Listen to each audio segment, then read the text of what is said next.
2 on your side breaking news now. South Vegas, Jefferson. One officer shot. Hire every available to Sherman. Jefferson all the way down the 3rd. We're coming in hot. ECMC. Top of the hour tonight, breaking news at 6 o'clock. Broadcastify capturing the moments the Buffalo police alerted emergency responders that an officer had been shot on Sherman Street. Good evening. I'm Scott Levin. Mary Alice is off tonight. We have team coverage for you this evening as police continue to investigate. Channel 2's Ron Plants is live outside of ECMC with reaction from the Buffalo PBA president. But we begin tonight with 2 on your side's Dave McKinley, who is live for us at the scene. David?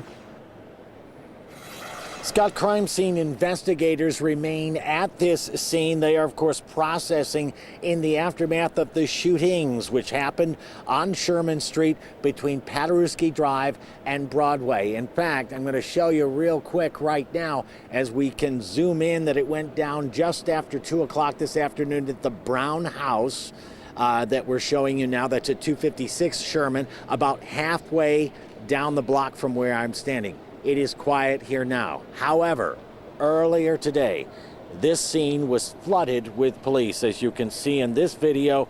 As we got here, not long after the call of Officer Down went down around 2 o'clock this afternoon. We are told the officer was responding to a domestic situation and was shot several times by a suspect who was then shot when police returned fire. Both were taken to ECMC, where Ron Plants will have more for you in a moment. In the meantime, Mayor Ryan commented on the incident a couple of hours after it occurred. This is a stark reminder of the dangers that the brave men and women of the Buffalo Police Department face each and every day when they leave their homes to go to work every day. So our prayers are with that police officer and that officer's family.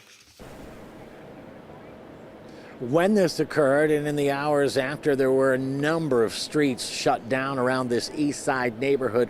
We can tell you, though, all of them have reopened, including Broadway, with the one exception. That's the 1 block area here where the processing continues on Sherman Street between Paderewski and Broadway. But now let's get out to ECMC with the latest on the situation there and my colleague Ron Plants. Ron?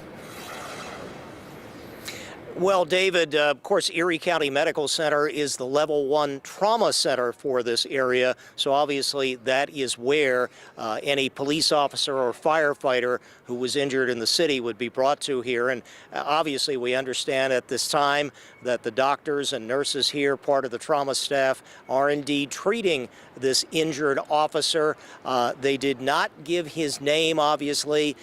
We do know it's just a male. We do not know his age. But we did speak to the Buffalo Police Benevolent Association President, John Davidson, to give us a bit of an update. And he was giving us much better news in regards to the condition of the officer.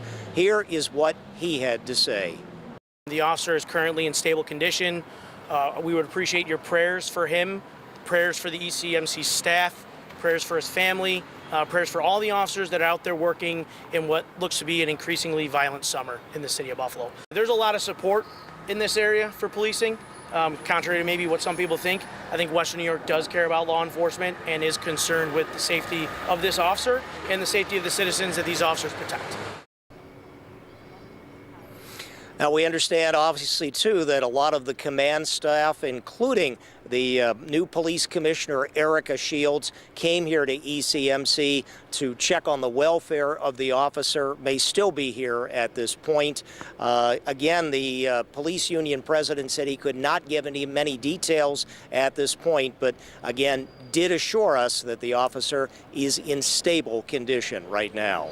Reporting from ECMC, I'm Ron Plants, Channel 2 News. Back to you, Scott. Well, that condition report is some good news, Ron and David. Thank you. 2 on your side. We'll continue to cover this breaking news story for you. Coming up in the next half hour at 6:30 on our live broadcast on WGRZ Plus, our Nate Benson will join us live from the scene on Sherman Street. And don't forget, our coverage continues anytime. It's on our website, WGRZ.com.